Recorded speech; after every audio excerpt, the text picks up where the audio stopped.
नमस्कार, मैं doctor Manoj Bachhav, plastic and cosmetic surgeon eight elite plastic and cosmetic surgery centre, Nashik, Maharashtra.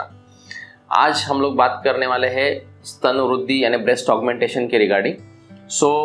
Breast augmentation या स्तन वृद्धि के we have got two broad options. One is breast implant, एक breast implant है, दूसरा जो है वो फैट ग्राफ्टिंग है।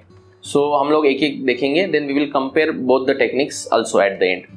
फर्स्ट हम लोग देखेंगे ब्रेस्ट इम्प्लांट के रिगार्डिंग। ब्रेस्ट इम्प्लांट के रिगार्डिंग जो कॉमनली पूछ रहे थे क्वेश्चन है वो हम लोग उनको एड्रेस करने वाले हैं कि ब्रेस्ट इम्प्लांट करने के बाद जो है उसका फील जो है और लुक वो आर्टिफिशियल लगता है क्या, ये मोस्ट कॉमन क्वेश्चन रहता है। सी द ब्रेस्ट इम्प्लांट के बाद जो फील है that is as normal as your breast and even look is also normal. You need to understand कि जो ब्रेस्ट इम्प्लांट है हम लोग स्किन के नीचे नहीं डालते हैं, that is placed between the breast and the muscle. Breast के नीचे है, ब्रेस्ट टिश्यू को कुछ हैम्पर नहीं होता है एंड जो फील रहेगा वो that will be same as your own breast tissues. Feel artificial नहीं रहता है एंड जो लुक है that will be also natural, क्योंकि ऐसा नहीं रहेगा कि बहुत बड़े साइज डाल दिए या बहुत कम साइज डाल दिए। We need to evaluate first, हम लोग मेजरमेंट लेंगे and then depending on your size body structure हम लोग डिफाइन करेंगे कि कितना कौन से साइज का इम्प्लांट हमको रिक्वायर्ड है, उसका बेस कितना रहेगा, प्रोजेक्शन कितना रहेगा, प्रोफाइल कैसा रहेगा एंड ऑल। ऐसा नहीं रहेगा कि बहुत बड़ा साइज डाल दिया आर्टिफिशियल या फिर कुछ बहुत ही अलग दिख रहा है। Look and feel both will be natural. This is first thing. Second thing पूछा जाता है कि ब्रेस्ट इम्प्लांट के बाद ब्रेस्ट फीडिंग कर सकते हैं क्या, या फिर मैरिज के पहले ब्रेस्ट इम्प्लांट कर सकते हैं क्या। Definitely yes, you can do the breast feeding after the breast implant. जैसे कि मैंने बताया, it is not into the breast, हम लोग ब्रेस्ट टिश्यू को बिल्कुल भी टच नहीं करते, डैमेज नहीं होता है। It is below the breast, between the breast and the muscle. You can definitely do the breast feeding after the implant and also marriage के पहले भी हम लोग ब्रेस्ट इम्प्लांट कर सकते हैं। नाउ थर्ड थिंग पूछा जाता है कि जो निप्पल और एरियोला का सेंसेशन है वो परमानेंटली बदल जाता है या फिर अल्टर हो जाता है क्या, फिर कम हो जाता है क्या। See there may be transient change in sensation for some 2 to 3 months, but there is no permanent, उसमें कोई परमानेंट चेंज ऑफ सेंसेशंस नहीं रहता है निप्पल एरियोला का। It will be as normal as previous. This is third thing. Fourth thing जो पूछा जाता है कि वो बर्स्ट होते हैं या फिर रप्चर हो जाते हैं क्या। See what we are using is the latest new generation highly cohesive breast implants. Negative pressure में बर्स्ट होना, जैसे किसी वीडियो में दिखाते हैं कि फ्लाइट में नेगेटिव प्रेशर हो गया, इम्प्लांट बर्स्ट हो गए। ऐसा कुछ भी नहीं रहता। दिस इज कंप्लीट मिथ, ये कंप्लीट मिथ है।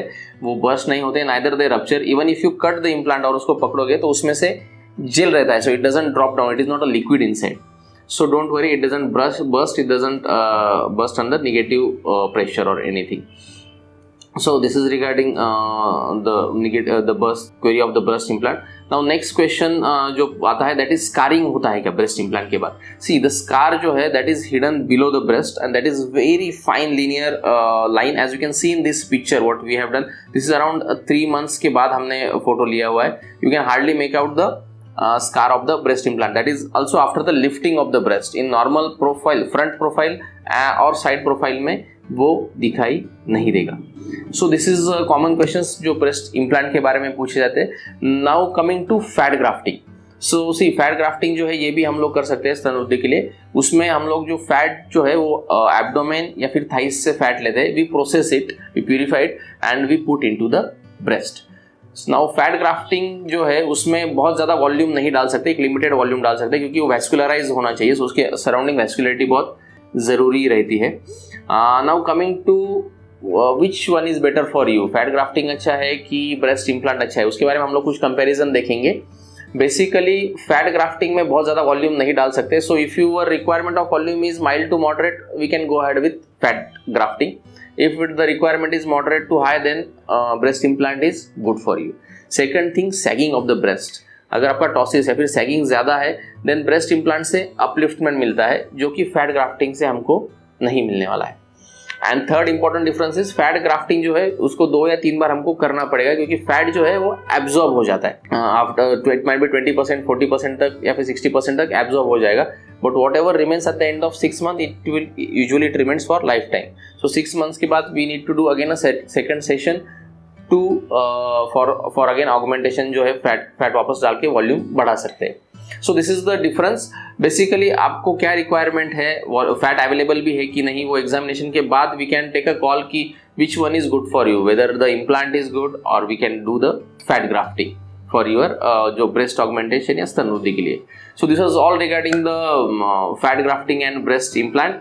If you have any other queries, you can visit your nearby plastic surgeon or contact us for your detailed evaluation and which treatment is best suited for you. Thank you.